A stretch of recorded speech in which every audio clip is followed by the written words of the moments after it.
இது வந்து ads.google.com போகணும் அப்படிங்கிறது. ஸோ இது எல்லாத்துக்கும் ஒரு ஆக்சஸ் நான் கொடுத்துட்றேங்க. சில பேருக்கு கொடுத்துட்டேன். கொடுக்காதவங்களுக்கு இப்போ இவருக்கு மட்டும் கொடுத்துட்றேன். தினேஷ் கிளாஸ் அட்டன் பண்ணுறோம்.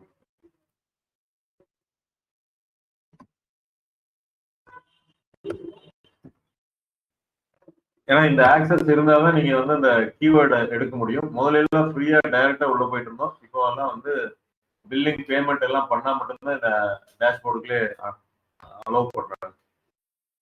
ஸோ இதுதான் வந்து கூகுள் டேஷ்போர்டு இப்படி தான் இருக்கும். நம்ம கீவேர்டு பிளானர்ல சூஸ் பண்ண போகிறோம். Go to tools, planning, keyword planner. Tools, planning, keyword planar.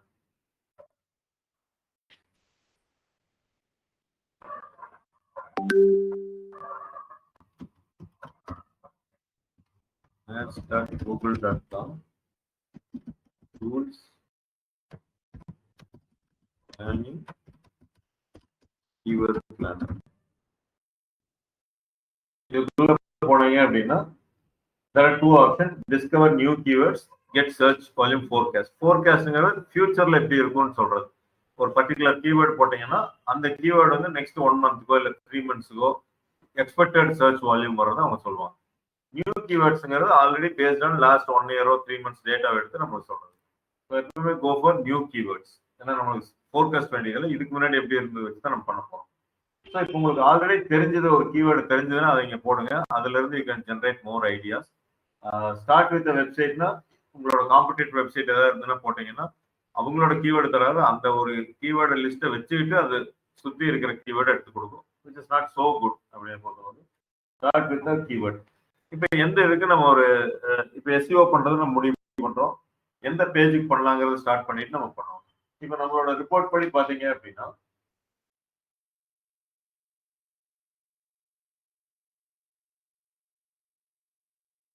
இது வந்து நம்ம வீக்லி ஒன்ஸ் வந்து ரிப்போர்ட் எடுக்கிறோங்க. ஒரு கீவேர்டு போட்டுட்டு ஒரு இதை கீவேர்ட் ட்ரைனிங் கோர்ஸ் அப்படிங்கிற ஒவ்வொரு இதுக்கு போட்டுட்டு அது வந்து எந்த அளவுக்கு ரேங்க் ஆகிட்டு இருக்கு அப்படிங்கிறத எடுத்துட்டு இதெல்லாம் வந்து பாத்தீங்கன்னா ஃபர்ஸ்ட் பேஜ்ல ரேங்க் ஆகுது, இது செகண்ட் பேஜ்ல ரேங்க் ஆயிட்டு இருக்கு 20 அப்படிங்கிறது. இது என்ன அப்படின்னு வந்து பாத்தீங்கன்னா அதாவது ரோ 5 to 9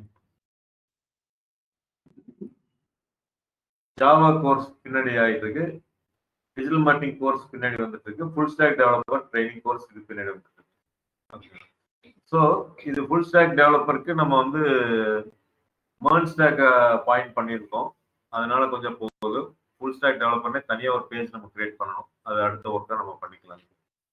இப்போ வந்து டிஜிட்டல் மார்க்கெட்டிங் கோர்ஸ் எடுக்கலாம். இந்த ரெண்டு இதை எடுத்தீங்கன்னா ஜூலைல எல்லாம் பாருங்க ஃபர்ஸ்ட் பேஜ்ல வந்துட்டு இருந்திருக்கோம், ஆகஸ்ட்ல இருந்து பின்னாடி போயிட்டு இருக்கோம் ஆப்பின் பேஜ். ஸோ இது எல்லாமே நம்ம வாரம் இந்த கூகுள்ல போயிட்டு மேனுவலா நம்ம இந்த கீவேர்டை போட்டோம்னா எத்தனை வருது அப்படின்னு என்டர் பண்ண வேல்யூஸ் இதெல்லாம். ஸோ வாரம் என்டர் பண்ணா தான் நம்மளுக்கு தெரியும் எந்த ஸ்டாண்டர்ட்ல போயிட்டு இருக்கோம், எங்க தப்பாகுது அப்படிங்கிறது தெரியும். இப்போ அதுபடி பாத்தீங்க அப்படின்னா digital marketing training and course வந்து இப்ப கடைசியா வந்து 16-14ல இருக்கு. இதை எப்படி நம்ம முன்னாடி கொண்டு வரலாம் அப்படிங்கறத பார்க்கணும். ஸோ முன்னாடி கொண்டு வர்றது தான் நம்ம we have to do SEOன்னு சொல்றோம், சர்ச் என்ஜின் ஆப்டிமைசேஷன். ஸோ இதுல வந்து ரெண்டு இருக்குது, ஒன்னு வந்து ஆன் பேஜ் SEO, இன்னொன்று வந்து ஆஃப் பேஜ் SEO. ஒரு கூகுள் வந்து நம்மளை ரேங்க் பண்ணுது, நம்மளோட வெப்சைட் வந்து இந்த கீவேர்டுக்கு வந்து நம்ம முன்னாடி வர்றோம் அப்படின்னா you have to do both on page and off page. So on page அப்படிங்கிறது நம்ம வெப்சைட்டுக்குள்ள நம்ம பண்ணக்கூடிய மாடிஃபிகேஷன்ஸ் அத்தனையும் ஆன் பேஜ் SEOன்னு நம்ம சொல்லுவோம். நம்ம வெப்சைட்டுக்குள்ள கூகுளுக்கு ஏற்ற மாதிரி சில சேஞ்சஸ் பண்றது எல்லாமே ஆன் பேஜ் SEO. நம்ம வெப்சைட்ல வந்து வெளியில போய் நம்ம சில ப்ரொமோஷனல் ஆக்டிவிட்டிஸ் நம்ம பண்ணிட்டு இருந்தோம் அப்படின்னா அதுக்கு பேர் off page SEO. For example, நம்ம வெப்சைட்டுக்குள்ள ஒரு கண்டென்ட் இருக்கு, அந்த கண்டென்ட்டை சேஞ்ச் பண்றோம் கூகுளுக்கு ஏற்ற மாதிரி அப்படின்னு நம்ம சேஞ்ச் பண்றப்ப it is an on page SEO. நம்ம வெப்சைட்டை என்ன பண்ணுறோம்னா சோஷியல் மீடியாவில் போய் நம்ம ஒரு லிங்க் கொடுக்குறோம், ஃபேஸ்புக்ல போய் நான் ஒரு போஸ்ட் போட்டுட்டு ஃபார் மோர் இன்ஃபர்மேஷன் கிளிக் அப்படின்னு போனால் அங்கிருந்து கிளிக் பண்ணாங்கன்னா ஆப்பின் வெப்சைட்டுக்கு வரும், அது வந்து ஆஃப் பேஜ் SEO. அதாவது நம்மளோட லிங்கை நம்ம வெப்சைட் இல்லாம வேற இடத்துல போய் ப்ரொமோட் பண்றது ஆஃப் பேஜ் SEO. அப்ப எத்தனை இடத்துல எல்லாம் நம்ம போய் பண்ணணும்னு யோசிச்சு பாருங்க. ஸோ அது வந்து 1000லையும் லட்சத்திலையும் கோடியிலும் பண்ணிட்டு இருக்காங்க, அத்தனை வெப்சைட்ல வந்து ப்ரொமோட் பண்ணிட்டு இருக்காங்க. ஸோ லேக்ஸ்ல வந்து நிறைய கம்பெனிஸ் பண்றாங்க. ஸோ இது ரெண்டுமே ஈக்குவலி இம்பார்ட்டன்ட். நம்ம வந்து ஆன் பேஜில் நல்லா பண்ணி வச்சிட்டோம், ஆஃப் பேஜில் டேட்டா இல்லைனாலும் ப்ராப்ளம் ஆகும். ஆஃப் பேஜில் சூப்பராக இருந்தால் ஆன் பேஜில் இல்லைன்னா அது ஆகும். So both are equally important to rank the website.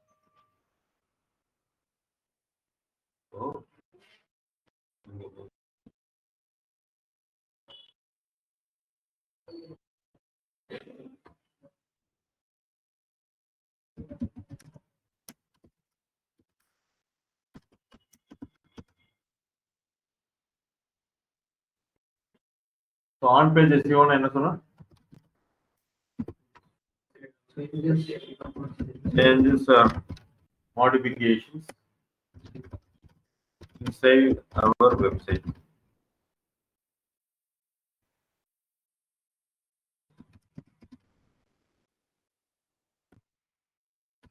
Off page SEO another placing our website or landing page links in other websites. தனியா படிப்பாங்க அதர் வெப்சைட்ஸ். இது கூட வந்து டெக்னிக்கல் எஸ்இஓன்னு ஒன்று சொல்லுவாங்க. ஆஃப் பேஜ்ல ஆக்சுவலா ஆன் பேஜ்ல அது வர்றதுதான். இப்ப எல்லாம் பிரிக்க ஆரம்பிச்சிட்டாங்க.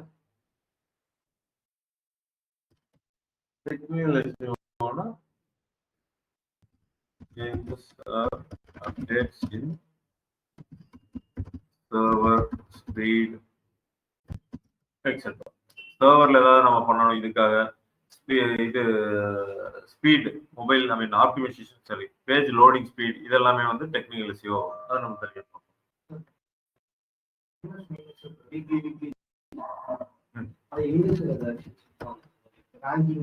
ரேங்கிங் கூகுள்ல போட்டு செக் பண்றோம்.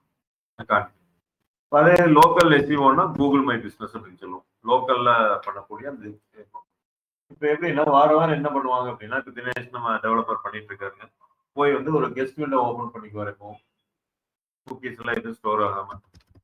இப்போ டிஜிட்டல் மார்க்கெட்டிங் கோர்ஸ் கோயம்புத்தூர் அந்த 2 கீவேர்டு செக் பண்ணுவார். அந்த நீங்க ஷீட்ல பாத்தீங்கன்னா 2 கீவேர்டு இருக்கும். டிஜிட்டல் மார்க்கெட்டிங் கோர்ஸ் ஒன்று, ட்ரைனிங் ஒன்று. ட்ரைனிங் ஒன்று, கோர்ஸ் ஒன்று. இப்போ நான் கோர்ஸ்ன்னு போட்டிருக்கேன். இப்படின்னு தேடுறப்ப ஒரு கெஸ்ட் விண்டோ ஓபன் பண்ணி தேடுறப்ப நம்ம வெப்சைட் எத்தனாவது வருதுன்னா அவர் 16 நம்ம போட்டிருக்காரு. நெக்ஸ்ட் பேஜ் போகுது. ஃபர்ஸ்ட்ல இருக்கிறது 10, 11, 12, 13, 14, 15, 16 சிடிஎம்என் வருது நம்மளோட. 17, 18, 19, 20, 21, 22, 23, 24, 25, 26 வருது. அவர் தப்பா போட்டிருக்காரு.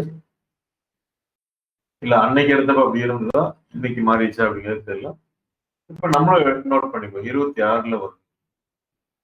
இப்படிதான் எடுக்கணும். இப்ப நம்ம கூகுள்ல போய் இப்ப பார்த்தோம் பார்த்தீங்களா 26.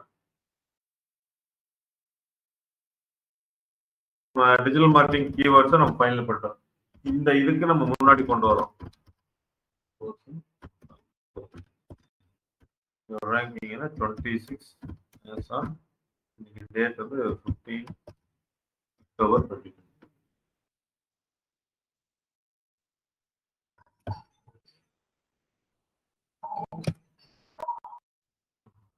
அதே இது டிஜிட்டல் மார்க்கெட்டிங் ட்ரைனிங் இன் கோயம்புத்தூர்.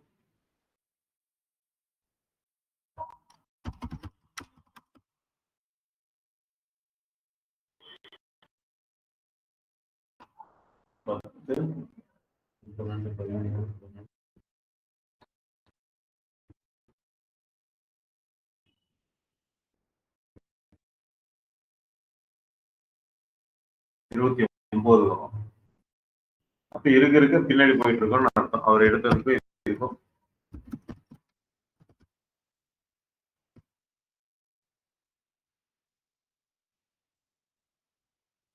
இது வந்து ஆல்ரெடி எக்ஸிஸ்டிங். இது நம்மளுக்கு இப்போ புதுசா நம்ம வெப்சைட் ஆரம்பிச்சிருந்தா 0ல இருந்து ஸ்டார்ட் பண்ணுவோம். ஃபர்ஸ்ட் 10 பேஜுக்குள்ளே வராது.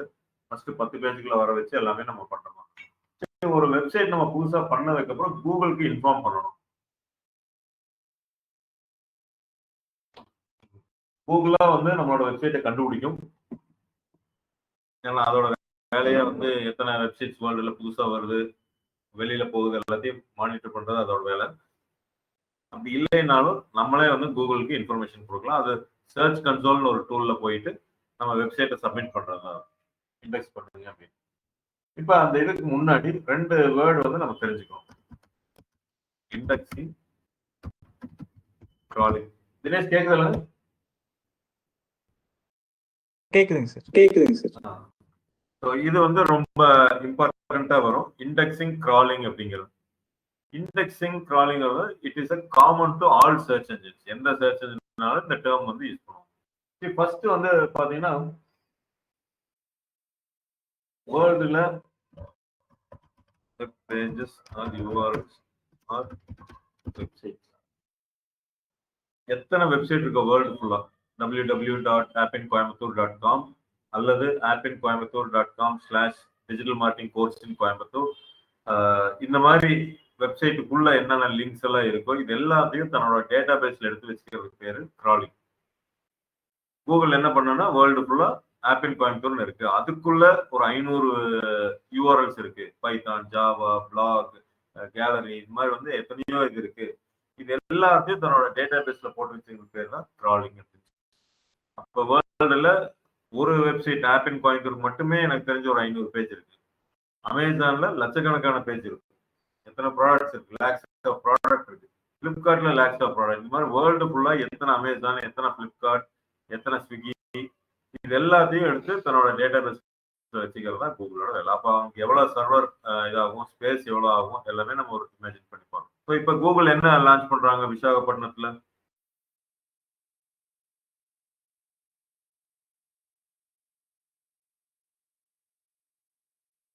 கூகுள் வந்து நேற்று வந்து என்னமோ இந்தியாவில் லான்ச் பண்ணியிருக்காங்க. 1 லட்சம் கோடிக்கு இன்வெஸ்ட்மெண்ட் பண்ணியிருக்காங்க சார். லான்ச் எல்லாம் இன்வெஸ்ட்மெண்ட் பண்ணியிருக்காங்க.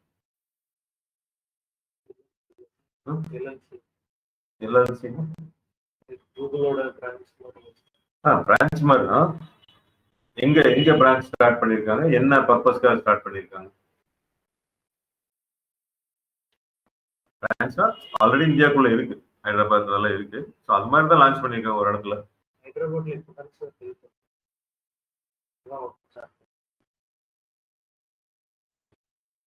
ரொம்ப நாள் இருக்கு.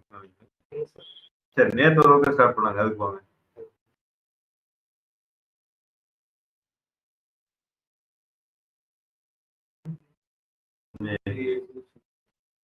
மொபைல் பார்த்துட்டு கூகுள் சர்ச் பண்ணிட்டு. ஸோ ஏஐயோட டேட்டா சென்டர் அப்படின்னு சொல்லிட்டு 1 லட்சம் கோடிக்கு வந்து விசாகப்பட்டினத்துல இன்வெஸ்ட் பண்றாங்க. உங்களுக்கு தெரியும் சந்திரபாபு நாயுடு எப்படி இந்த மாதிரி ப்ராஜெக்ட் எல்லாம் கொண்டு வருவாருன்னு இப்போ அவரு அங்க கொண்டு வந்துட்டாரு விசாகப்பட்டினத்துல. நம்ம தான் சொல்லிட்டு இருக்கிறோம் பயங்கர சூப்பர் அப்படி இப்படின்ட்டு, நம்மள மாதிரி இப்போ பின்னாடி போயிட்டு இந்த மாதிரி இதெல்லாம் நம்மளுக்கு கிடைக்க மாட்டேங்குது. 1 லட்சம் கோடி இன்வெஸ்ட்மெண்ட், 15 பில்லியன். கூகுளோட யூஎஸ்ஏ விட்டுட்டு வெளியில பண்ற அதிக இன்வெஸ்ட்மெண்ட் இங்கதான். 1000 கோடி 2000 கோடி இப்படி எல்லாம் பண்ணுவாங்க. இது 1 லட்சம் கோடி பக்கம் 5 வருஷத்துல பண்றாங்க. 1 லட்சம் வேலை வாய்ப்பு. அப்ப எதுல பண்றாங்கன்னா ஏஐ டேட்டா சென்டர் அப்படிங்கிற ஒரு சம் கான்செப்ட். அது கிளவுட் ஏதோ போகுதுன்னு வச்சுக்கோங்க, நிறைய போகுது. ஸோ அப்ப அதோட ஸ்பீடு சர்வர்லாம் சொன்ன பாத்தீங்களா, அவங்க ஒவ்வொரு கண்ட்ரிலையும் ஒரு சர்வர் வச்சிருப்பாங்க. அட்லீஸ்ட் நியரஸ்ட் லொகேஷன்ல வச்சிருப்பாங்க. ஒரு கண்ட்ரிக்கு இல்லைன்னா பக்கத்து கண்ட்ரில வச்சிருப்பாங்க. எல்லா டேட்டாஸும் மில்லி செகண்ட்ஸ்ல ஆக்சஸ் பண்ணி வெளியில எடுத்துட்டு வரும். இப்போ நம்ம கூகுள்ல ஏதாவது நம்ம சர்ச் பண்றோம், சர்ச் பண்ணனே வந்து பாத்தீங்கன்னா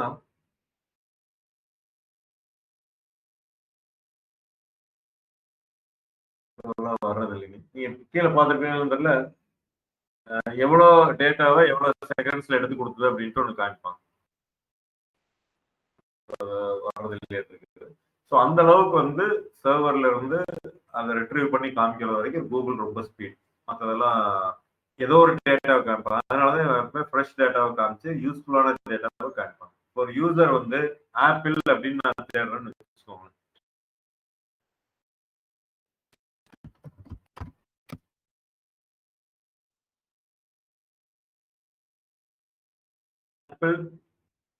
Apple.com வெப்சைட் வருது. எது? ஐபோன், ஆப்பிள் மொபைல் வச்சிருக்கு. பாப்புலர் ப்ராடக்ட்ஸ் இந்த ஆப்பிள் வருது. ஆப்பிளோட ட்விட்டர் லிங்க் வருது. விக்கிபீடியா ஆப்பிள் ஐஎன்சியோட வருது. ஆப்பிள் யூடியூபோட ஆப்பிள் வருது. ஐக்ளவுட் எல்லாமே டெக்னிக்கலா வருது. இது ஒரு சில இடத்துல போனீங்கன்னா ஆப்பிள் ஃப்ரூட்ஸை பத்தி கொடுப்பாங்க. இத்தனை இது டீல்ஸ் இதுக்கு பதில கொடுப்பாங்க. அப்ப என்ன யூசர் என்ன மென்டாலிட்டியில தேடுறானோ அதை அப்சர்வ் பண்ணி அவங்க கொடுக்குற அளவுக்கு அப்சர்வ் ஃபாஸ்டா போயிட்டு இருக்காங்க. இப்ப ஏஐ வந்துருச்சு முதல்ல எல்லாம் சொல்றேன். ஆப்பிள் போனை தான் தேடுறனா, இல்ல அந்த ஆப்பிள் கம்பெனி தேடுறனா, இல்ல ஆப்பிள் ஃப்ரூட்ஸை தேடுறனா அப்படின்னு எதை வச்சு அவங்க கண்டுபிடிப்பாங்க? மேபி நம்மளோட சர்ச்சஸ் பேஸ் பண்ணி. கரெக்ட்.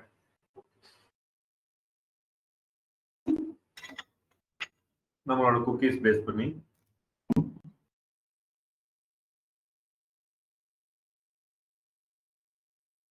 நம்மளோட ஏஜ் இருக்கலாம், இவங்க இதைத்தான் தேடுவாங்க, இவர் 60 வயசுக்கு மேல இவர் ஃப்ரூட் தான் தேடுவாரு, ஒன்று சொல்ற மாதிரி. இது வந்து அவங்க சொல்ல மாட்டாங்க, நம்ம தான் இப்படி திங்க் பண்ணி பார்த்துக்கணும்னு நான் சொல்லுவேன்.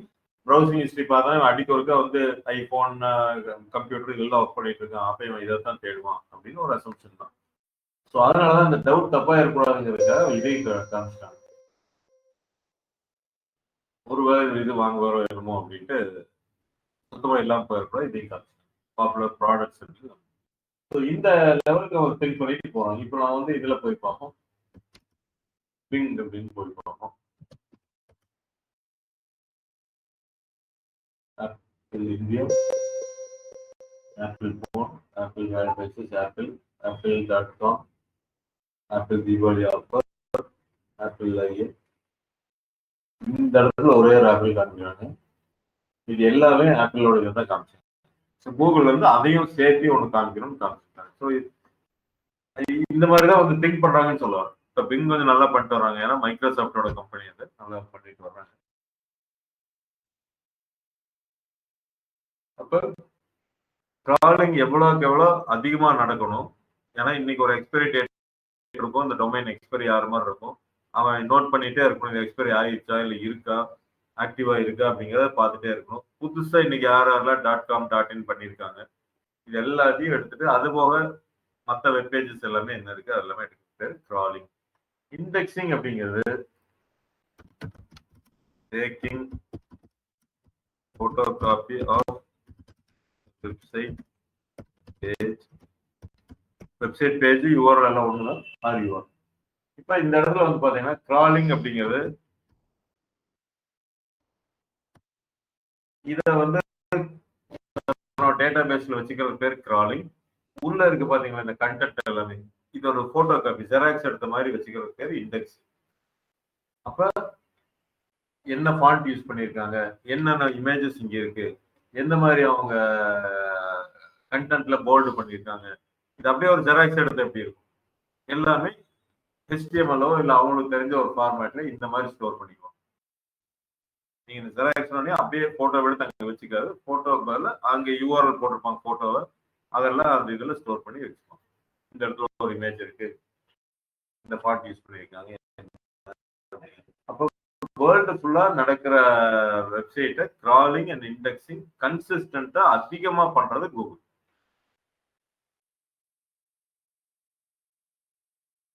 என்னது கூகுள் ஏஐ டேட்டா சென்டர். பாருங்க இம்பார்ட்டன்ட் என்ன வருது, 1 day ago, 23 hours ago, 23 hours ago.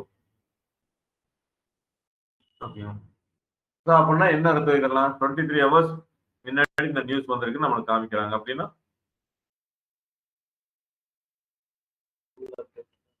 Google வந்து 23 hours முன்னாடி இந்த வெப்சைட்டை கிராலிங் ஆர் இண்டெக்ஸிங் பண்ணியிருக்காங்க. அப்போ அது பார்த்தா தான் எடுத்துட்டு வர முடியும், எடுத்தோம்னா கூகுள் சர்ச் ரிசல்ட்ஸ்ல கொடுக்கணும். அப்ப கிராலிங் இண்டெக்ஸிங் பண்ணுனாதான் எடுப்பாங்க காமிப்பாங்களான்னா அப்படி கிடையாது. கிராலிங் இண்டெக்ஸிங் இது பாரு நேத்து நடந்தது, ஆனா இன்னைக்கு காமிக்கிறாங்க. இதெல்லாம் வந்து டேட்டே போடல, ஸ்டில் வந்து காமிச்சிட்டு இருக்காங்க. கிராலிங் இண்டெக்ஸிங் நடந்ததுன்னா லேட்டஸ்டா அப்டேட் உங்களுக்கு வரும். பர்டிகுலரா நியூஸ் சைட்ஸ்க்கு எல்லாமே கிராலிங் இண்டெக்ஸிங் அடிக்கொருக்கா நடந்துட்டே இருக்கும். நீங்க 10 நாளைக்கு முன்னாடி கிராலிங் பண்ணிருக்காங்கன்னா அவன் நேத்து அப்டேட் பண்ணிருப்பாங்க ஒரு நியூஸை, கூகுள் டேட்டா பேஸ்ல இருந்தா தான் கொண்டு வந்து காமிக்கும். அப்ப கிராலிங் இண்டெக்ஸிங் நடக்கலைன்னா நம்மளுக்கு காமிக்காது. அப்ப இது என்ன பேசிஸ்ல இந்த கிராலிங் இண்டெக்ஸிங் நடக்குது அப்படின்னா Google has its own algorithm when to crawl when to index அப்படிங்கறத அவங்களுக்கு தான் டிசைட் பண்றாங்க. அப்ப ஆப்பிள் கோயம்புத்தூருக்கு இன்னைக்கு கிராலிங் வர்றாங்க அப்படின்னா இன்னைக்கே வந்து இண்டெக்ஸிங் பண்ணணும்னு அவசியம் இல்லை, ஆர் இன்னைக்கே வந்து எல்லா லிங்கையும் கிராலிங் பண்ணணும்னு அவசியம் இல்லை. இன்னைக்கு வந்து பைத்தான் கோர்ஸோட லிங்கை வந்து கிராலிங் இண்டெக்ஸிங் பண்ணிட்டு போயிருக்கு. இன்னும் 10 நாள் கழிச்சு ஜாவா கோர்ஸுக்கு வரும். அதுக்கப்புறம் ஒரு 5 நாள் கழிச்சு பைத்தான் கோர்ஸுக்கு வரும். புரிஞ்சுங்களா நான் சொல்றது? கிராலிங் அப்படின்னா இன்னைக்கு வந்த அத்தனை கிராலிங் ஒரே நாள்ல பண்ணிடுறாரு. வெப்சைட்ல அதுக்கு தெரியும் எதெல்லாம் கிராலிங் பண்ணணும் இன்னைக்கு அப்படிங்கிறது அது ஒரு அல்காரிதம் வச்சிருப்பாங்க. அதே மாதிரி இன்னைக்கு கிரால் பண்ணா நான் கரெக்டா 1 வீக்ல தான் வருவேன் திருப்பி அப்படிங்கிறதும் அவசியம் கிடையாது. 10 நாள் கழிச்சு வரலாம், 4 நாள்லயும் கூட வரலாம். இதுதான் வந்து ப்ராசஸ். நார்மலா நீங்க ஒரு நல்ல இமேஜின் பண்ணி, ஏன்னா இது ரொம்ப பேசிக்ஸா நான் சொல்லித்தரேன். நம்ம ஆபீஸ் இருக்கு ஓகேங்களா. இப்ப கூகுள் வருதுன்னு வச்சுக்கோங்க. கூகுள் வருது, வந்து பாக்குது, ஒரு பேசேஜ் இருக்கு முன்னாடி. வந்தோடனே லெஃப்ட்ல திரும்பினோம்னா இங்க ஒரு ரூம் இருக்கு. லெஃப்ட்ல திரும்பி மறுபடியும் லெஃப்ட் திரும்பினா ஒரு ரூம் இருக்கு. இந்த ரூம்ல ஒரு டேபிள் போட்டிருக்காங்க. இதோட சைஸ் வந்து இந்த இது. பக்கத்துல இன்னொரு டேபிள் இருக்கு. இப்படி எல்லாமே இது ஒவ்வொரு ரூம் மாதிரி இருந்துச்சுன்னு வச்சுக்கோங்களேன். தட் இஸ் கால் ஒரு யூஆர்எல். டோட்டலா ஒரு யூஆர்எல் ஆபீஸ்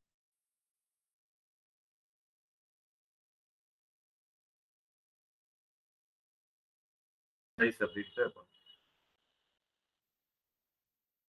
லேப்டாப் இருக்கு, டிவி இருக்கு. இதே வந்து எடுத்துட்டு போயிருக்கு. இப்போ ஒரு 10 நாள் கழிச்சு வருது. அப்படியே இருக்கு. அதே பேசேஜ், அதே ரூம், அதே டேபிள் எல்லாம் இருக்கு. ஆட்டோமேட்டிக்கா போகணும். அதான் அது ஆட்டோமேட்டட்னா ஒரு ஒரு ப்ரோக்ராம் எழுதியிருப்பாங்க. ஸோ ஆட்டோமேட்டிக்கா வர்ற பார்க்குறப்ப அன்னைக்கு நம்ம எப்படி பார்த்தோமோ இன்னைக்கு அப்படியே இருக்கு. திருப்பி போயிடும். திருப்பி ஒரு 10 நாள் கழிச்சு வருது. அதே ரூம், அதே இது எந்த சேஞ்சஸும் இல்லை. அப்ப 3 தடவை பண்ணிடுச்சு, 3 தடவை சேஞ்சஸ் இல்லை. நீங்களா இருந்தா என்ன பண்ணுவீங்க? இப்படி போய் செக் பண்ணிட்டு இருக்கீங்க. 10 நாளுக்கு ஒரு தடவை போய் செக் பண்றீங்க. ஒண்ணுமே நடக்கல. நீங்க என்ன பண்ணுவீங்க? ஹியூமன் நீங்க கரெக்டா தான் இருக்குன்னு அப்படியே விட்டுருவீங்கன்னா அதுக்கப்புறம் எப்பவுமே வர மாட்டீங்க.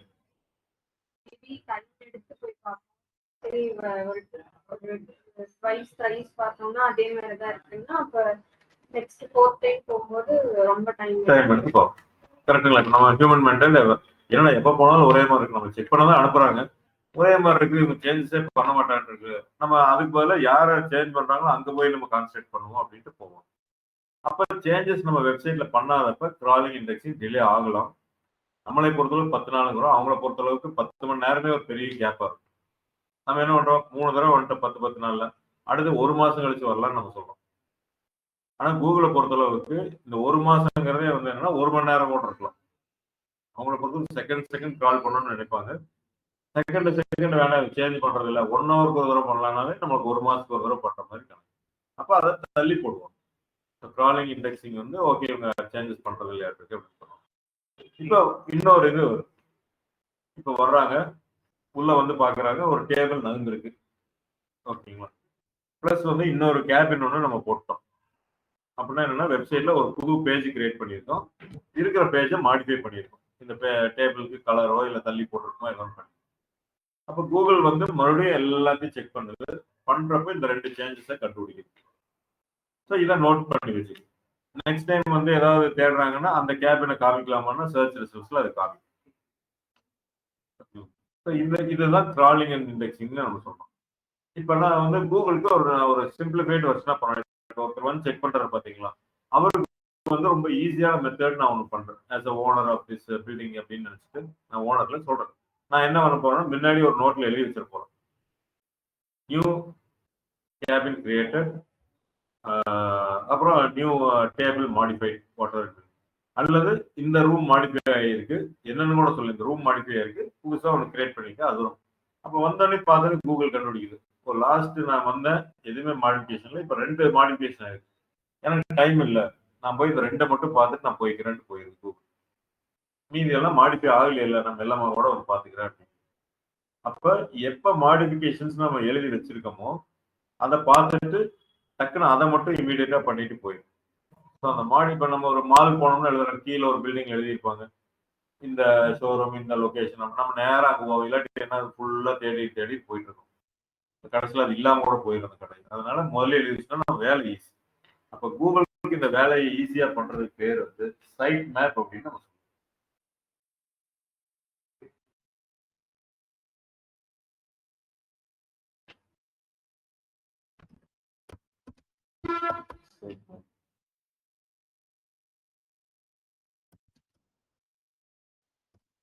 Post all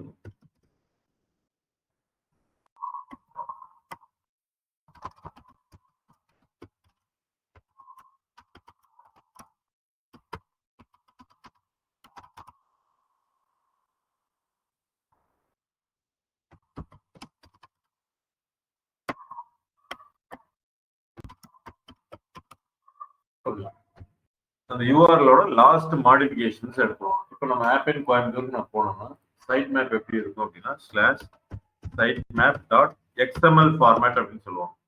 எக்ஸ்எம்எல் HTML இல்ல எக்ஸ்எம்எல் ஃபார்மேட். இப்போ எக்ஸ்எம்எல் போட்டாது இதெல்லாம் ஆட்டோமேட்டிக்கா கிரியேட் ஆகுது. வேர்ட் ப்ரெஸ் இருந்தாலும் ஆட்டோமேட்டிக்கா ஒரு கிரியேட் ஆகும். டாட் இண்டெக்ஸ் அதுவே மாறிடும் அண்டர்ஸ்கோர். இப்போ நான் பேஜ் இது நான் போறேன்.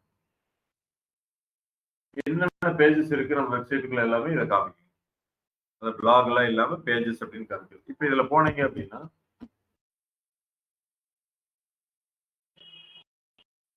லாஸ்ட் மாடிஃபை 25/10 அதான் 4ஆம் தேதி அக்டோபர் 4ஆம் தேதி ஹோம் பேஜ் மாடிஃபை ஆயிருக்கு.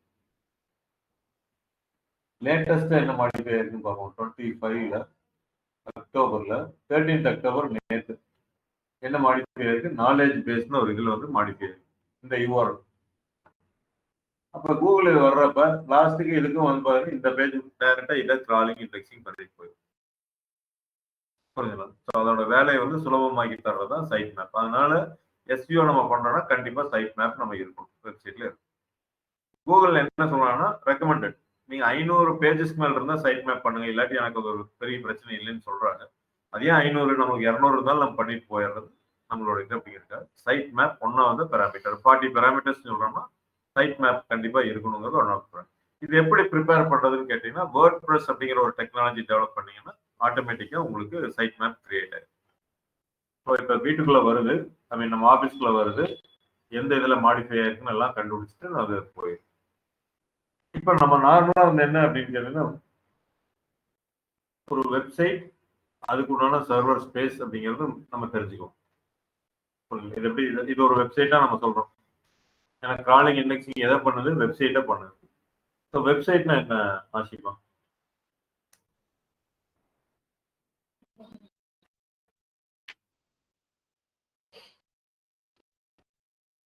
எல்லாருமே தப்பான ஆன்சர் சொல்லுங்க, ஒன்றும் பிரச்சனை இல்லைங்க. கரெக்டான ஆன்சருக்காக கேட்கல. ஏதோ ஒரு ஆன்சர் கொஞ்சம் சும்மா எடுத்துட்டே இருந்தா போர் அடிக்கும்ல, அதனால கேட்குறேன். சரி கௌசல்யா நீங்க சொல்லுங்க. வெப்சைட் அந்த டெய்லி நம்ம சொல்றோம் வெப்சைட் தான். உங்களுக்கு தெரிஞ்ச பாஷையில் சொல்லுங்க. டெஃபினேஷன்லாம் நான் கேட்கவே இல்லை.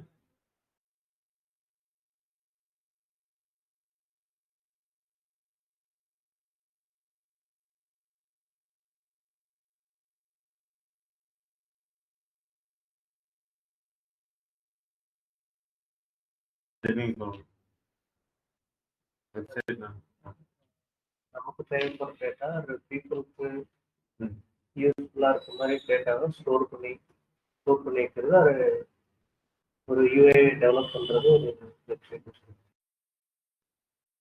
நமக்கு தேவையான டேட்டா, யூசருக்கு தேவையான டேட்டா, அந்த டேட்டாவை ஸ்டோர் பண்ணி காமிக்கிறோட வெப்சைட். உங்களுக்கு ஏதாவது டவுட் இருக்கிறதுல ஏதாச்சும்?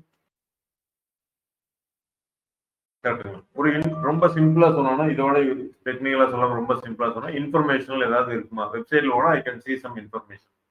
ஆப் இன் வெப்சைட்ல என்ன பாக்குறீங்க? Information about digital marketing, information about Java, Python, information about App In technology. So இந்த இன்ஃபர்மேஷனை பார்க்கறது ஸ்டாட்டிக் அப்படின்னு நம்ம சொல்லுவோம். இப்போ ஜிமெயில் அது வெப்சைட் மாதிரி gmail.com.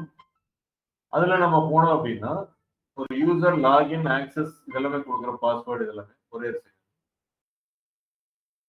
ஸோ வெப்சைட் அப்படிங்கிறது என்ன அப்படின்னா இட் ப்ரொவைட் சம் இன்ஃபர்மேஷன் அப்படிங்கிறது ஒன்று சொல்லுவோம். So static டைனமிக்மாங்க. ஜிமெயில்ங்கிறது உள்ள யூசர் ஐடி தப்பா, பாஸ்வேர்டு தப்பா உள்ள போகுது, அங்கே போய் சில ஒர்க் எல்லாம் பண்றதுலாம் டைனமிக் மாதிரி டேட்டா பேஸ் சர்வரோட இன்ட்ராக்ட் பண்ணிட்டு வர்றது. நார்மலா போட்ட ஒரு இன்ஃபர்மேஷன் கொடுக்குறது ஸ்டாட்டிக் வெப்சைட் அப்படின்னு சொல்லுவாங்க. ஸோ இந்த வெப்சைட் டெவலப் பண்றதுக்கு நீங்க எல்லாம் முடிவு பண்ணிடுறீங்க ஒரு வெப்சைட் பண்ணலாம் அப்படின்ட்டு. என்ன பண்ணுவீங்க, ஒரு டிசைனர் கூப்பிட்டுட்டு ஒரு டிசைன் நீங்க பண்ண சொல்லுவீங்க. ஸோ அதை பண்ணதுக்கப்புறம் 10 பேஜ் வருது, 20 பேஜ் வருது அப்படிங்கிறது முடிவு பண்ணுறீங்க. இது வந்து ஒரு வீடு மாதிரி வச்சுக்கோங்க. இல்லை ஏன் நினைச்சு டைரக்டா வெப்சைட் முடியும். அப்ப அதுக்கு எல்லாம் வந்து என்னன்னா சர்வர் ஸ்பேஸ்னு ஒன்று வாங்கணும். அபவுட் ஸ்பேஸ், கான்டாக்ட் ஸ்பேஸ் இதெல்லாம் வந்து ஒரு இடத்துல ஸ்டோர் பண்ணணும். அப்பதான் இங்கே ஒரு பக்கம் ரெட்ரீவ் பண்ணிட்டு வரும். நம்ம சிஸ்டத்துல ஸ்டோர் பண்ணுவோம், இல்லை வெளியில ஸ்டோர் பண்ணுவோம். நம்ம சிஸ்டத்துல ஸ்டோர் பண்ணா எல்லா பக்கம் எப்படி ஆக்சஸ் பண்றது? அப்ப எல்லா டைம்லயும் நம்ம கம்ப்யூட்டர் ஆன்ல இருக்கணும். அதுக்கு சர்வர் மாதிரி கான்ஃபிகர் பண்ணணும். இதை மெயின்டைன் பண்றது இதெல்லாம் இருக்கு. அப்ப நம்ம வெளியில போய் வாங்குறோம். எவ்வளவு வருஷத்துக்கு ஒரு அமௌண்ட்டோ இல்ல மாசத்துக்கு ஒரு அமௌண்ட் கொடுத்து வாங்குறோம். அதுக்கு பேர் வந்து சர்வர் ஸ்பேஸ் அப்படின்னு நம்ம சொல்றோம்.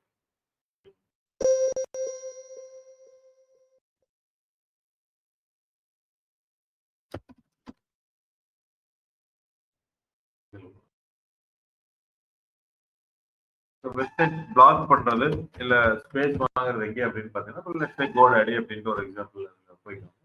இப்ப என்ன டொமைன் வாங்குறீங்க அப்படின்னா termina.com.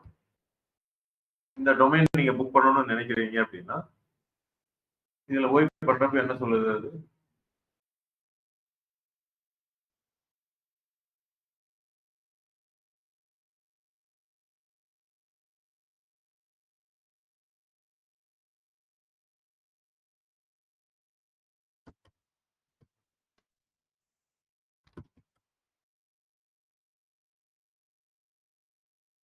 ஆல்ரெடி டேக்கன் அப்படின்னு வந்துருச்சு. இந்த டொமைன் வந்து ஆல்ரெடி இருக்கு. அது உங்களுக்கு வேணும்னா ஒருத்தர் வாங்கி தரங்கிற புரோக்கர் மாதிரி ஆக்ட் பண்றாரு, வாங்கி தரங்கிற. பட் அதில் விட்டுருங்க. என்ன ஆல்டர்னேட்டிவ் termina.shop இருக்கு அப்படிங்கிறான். அதோட விலை எவ்வளோன்னு பார்த்தீங்கன்னா 5300 ரூபா. ஃபர்ஸ்ட் இயருக்கு வந்து 87 ரூபாய்க்கு கொடுக்குறேங்க. அப்போ நீங்க 2 வருஷம் எடுத்தீங்கன்னா செகண்ட் இயர் 5000 வரும், ஃபர்ஸ்ட் இயர் 87 ருபீஸ் வரும். .org உங்களுக்கு வேணும், ஆர்கனைசேஷன் என்ஜிஓ ட்ரஸ்ட் அந்த மாதிரி நீங்க பண்றீங்கன்னா org. .beer, .club, villa.com, termina.vip எப்படி வேணுமோ ஒவ்வொன்றுக்கும் ஒரு ரேட் இருக்கு. ஸோ இங்கே தான் நீங்க போய் புக் பண்ணுவீங்க டொமைன். இதே இது ஸ்பேஸ் வாங்கணும் அப்படின்னா கோடாடியில போய் பாருங்க. ஸ்பேஸுங்கிறது என்ன? உங்களோட வெப்சைட்டை ஃபைல்ஸ் எல்லாம் வைக்கிறதுக்கு ஒரு இடம்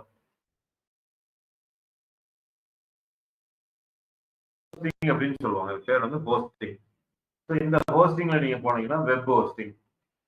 இது வேர்ட் ப்ரெஸ்ன்னு கொடுத்துருக்காங்க. லினக்ஸுங்கிறதா நம்மளுக்கு எல்லாத்துக்கும் காமனா வரும். நார்மலா வெப் ஹோஸ்டிங் அப்படின்னு நீங்க போனீங்க அப்படின்னா மினிமம் 89 ரூபா ஒரு மாசத்துக்கு. வருஷத்துக்கு நீங்க புக் பண்ணணும். ஒரு மாசத்துக்கு 89 ரூபா அப்படின்னா 10 மாசத்துக்கு 890 பிளஸ் ஒரு 180 கிட்டத்தட்ட 1100 1200 ரூபா டாக்ஸ் எல்லாம் சேர்ந்து வரும். இதுல என்ன சொல்றாங்க பாருங்க, ஒன் வெப்சைட் 10 GB ஸ்டோரேஜ் கொடுக்குறாங்க, சி பேனல் கொடுக்குறாங்க, 30 டே மணி பேக் கேரண்டி கொடுக்குறாங்க. முதல்ல எல்லாம் காஸ்ட்லியா இருந்துச்சு, இப்போ கொஞ்சம் குறைச்சு கொடுத்துருக்காங்க. சி பேனல் கண்ட்ரோல் பேனல் சொல்லுவோம். வேர்ட் ப்ரெஸ்லாம் அதுக்குள்ள நம்ம இன்ஸ்டால் பண்றது. அது சப்போர்ட் பண்ணணும். அந்த சி பேனல் வந்து சப்போர்ட் பண்ணணும். மோஸ்ட்லி சப்போர்ட் வேர்ட் ப்ரெஸ் எல்லாருமே யூஸ் பண்றாங்க, சப்போர்ட். ஸோ அப்போ ஒரு வெப்சைட் வந்து 10 GB ஸ்டோரேஜ். இப்போ 10 GB ஸ்டோரேஜ்னா ஒரு இமேஜ் நீங்க டவுன்லோட் பண்றீங்க, ஏதோ ஒரு போட்டோ எடுக்கிறீங்க, எவ்வளவு வருது? போன்ல ஒரு போட்டோ எடுக்கிறீங்க,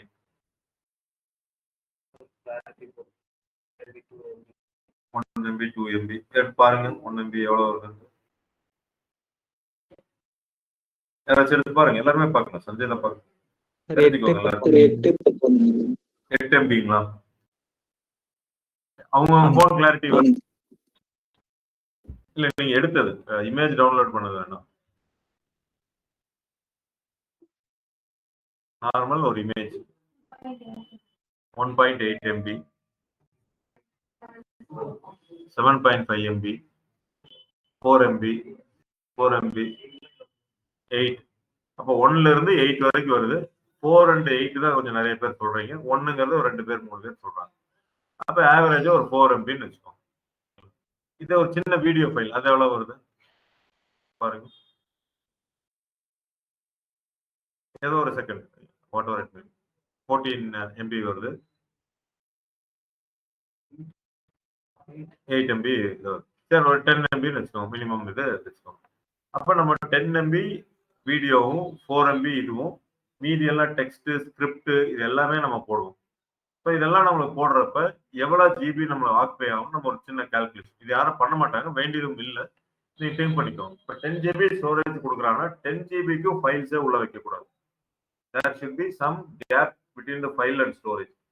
ஒரு இடம் கிடைக்குதுன்னா அத்தனை அடைச்சிங்கன்னா எப்படி உள்ள போவீங்க வருவீங்க? அப்படி இருக்கக்கூடாது. அந்த இடத்துக்குள்ள எல்லா திங்ஸ் வைக்கணும். நீங்க நடந்து போயிட்டு வர்றதும் எடுத்துட்டு வர்றதுக்கு அந்த அளவுக்கு கேப் இருக்கணும். அதனால 10 ஜிபினா ஒரு 7 ஜிபில ஃபைல்ஸ் வச்சுக்கிற மாதிரி நீங்க பிளான் பண்ணி எல்லாமே கண்டென்ட், இமேஜ், வேற தேர்ட் பார்ட்டி ஃபைல்ஸ், பிளக்இன் இதெல்லாம் போடுவீங்க. அதாவது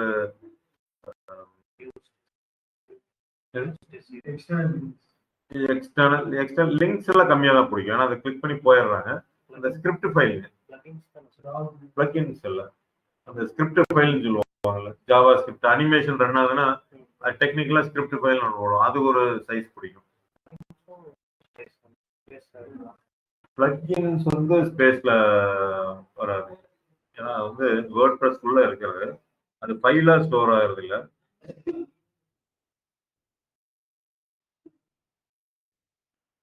WordPress plugins occupy space. ஆமா, பிளக்இன்ஸ் ஒரு ஃபோல்டரே இருக்கு. கரெக்டா, நான் ஒரு ஃபோல்டரே இருக்குன்னு பார்த்துருக்கேன். நான் உங்களுக்கு காமிக்கிறேன் சர்வர்னா எப்படி இருக்குன்னு காமிக்கிறேன். அதில் பிளக்இன்ஸ் ஃபோல்டர் இருக்கு. ஸோ அதுவும் வந்து ஆக்டிவ் பிளக்இன்ஸும் ஆக்டிவ். ஏன்னா என்ன பிளக்இன் போட்டிருக்கோ எல்லாமே அதில். அப்போ நம்மளோட ஃபைல்ஸ், நம்மளுக்கு கண்ணுக்கு தெரிஞ்ச ஃபைல்ஸே போட்டோஸ், இமேஜஸ் ஒரு ஸ்டோரேஜ். நம்மளுக்கு தெரியாம பேக் எண்ட்ல ஆப்ரேட் பண்ணிட்டு இருக்கக்கூடியதெல்லாம் ஒரு இது. இத்தனை இதையும் வந்து நம்ம போடணும்.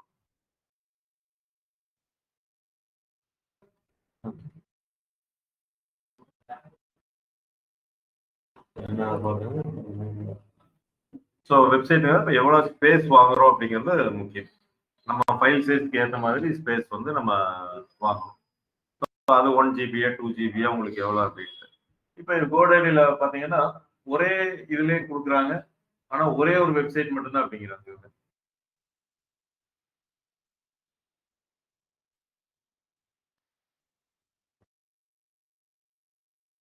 ஒரு வெப்சைட்னா அதுல எத்தனை பேஜ் வச்சுக்கலாம். அது ஸ்டோரேஜ் பேஸ் பண்ணி நீங்க வச்சுக்கலாம், எவ்வளவு வேணாலும் வச்சுக்கலாம். அதுல அவங்க ரெண்டு வெப்சைட்னா சார், ரெண்டு வெப்சைட்டுக்கு அது அடுத்த பிளான் போகணும்.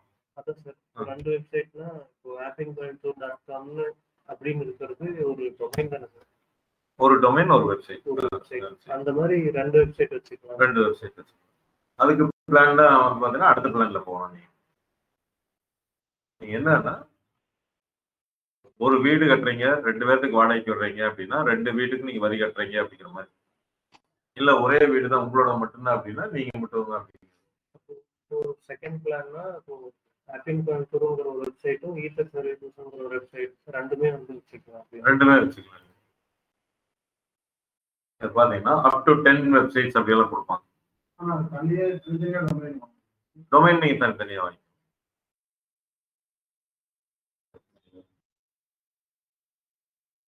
இப்போ இதுலயும் பாத்தீங்கன்னா 1 வெப்சைட் தான் கொடுக்குறாங்க, ஸ்டோரேஜ் மட்டும் அதிகமா கொடுக்குறாங்க. 2 வெப்சைட் வேணும் அப்படின்னா மினிமம் 329 ரூபா நீங்க கட்டணும். 10 வெப்சைட்ஸ் வரைக்கும் நீங்க ஹோஸ்ட் பண்ணிக்கலாம். அப்போ அதுக்கு டொமைன் சார் அது நீங்க வாங்கிக்கணும். உங்களுக்கு தேவை இருந்தாலும் இந்த இது போகலாம். டொமைன் நீங்க தான் வாங்கணும். அதுக்கு தனியாக வாங்கணும். அதுக்கு தனியாக வாங்கணும். ஒவ்வொரு வெப்சைட்டுக்கும் ஒவ்வொரு டொமைன் வாங்கணும். ஒவ்வொரு டொமைன் நீங்க அதுக்காக தான் இந்த இதை நான் எடுக்க வந்தேன். இப்போ எப்படின்னா ஒரு வெப்சைட் ஒரு server space, domain server space. டொமைனுக்கு வந்து ஃபார் எக்ஸாம்பிள்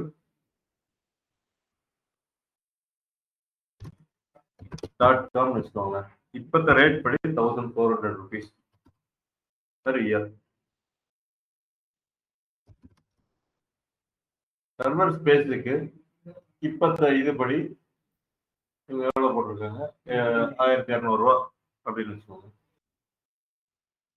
இது கம்மியா இருக்குங்க. ஆக்சுவலா 3000 பக்கம் இருந்துட்டு இருந்துச்சு, என்னமோ இப்பதான் கம்மியா தரேன். செக் பண்ணாலும் தெரியும். இன்னும் per year, அதாவது 89 ரூபாய் மினிமம்ல வாங்கினீங்கன்னா.